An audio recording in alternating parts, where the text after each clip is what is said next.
What's up people? For today's video, as you can see, and kaway-kaway sa mga taga rito, kaway-kaway sa mga nakapunta na dito at sa mga nakadaan na dito sa kalsadang ito. Alam ko na alam nyo to guys.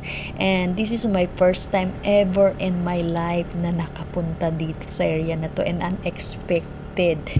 Ayan guys. So guys, ang gamit ko pala dito ay GoPro and nakasakay kami nito sa Mayu na motor ko. And yes, ayan, kasi mahinatid lang that time nun si Tupi and kailangan pabalik is may masakyan siya kasi malayo-layo ito sa area namin. So anyway guys, ang saya ko kasi first time ko napunta sa area na to and ang gamit ko dito ay GoPro. Ayan. But I don't know what happened na dapat mahaba-haba sana itong video na to. Pero something happened, something wrong in my GoPro that time. Ayan. But anyway, ayan. Happy pa rin ako guys kasi may natira pa rin akong video sa area na to kasi talagang first time ko makapunta sa area na to. Ayan.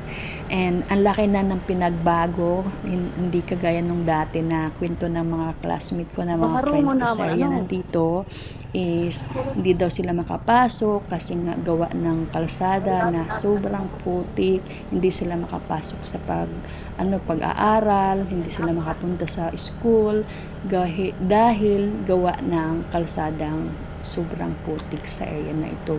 So hindi sila makadaan.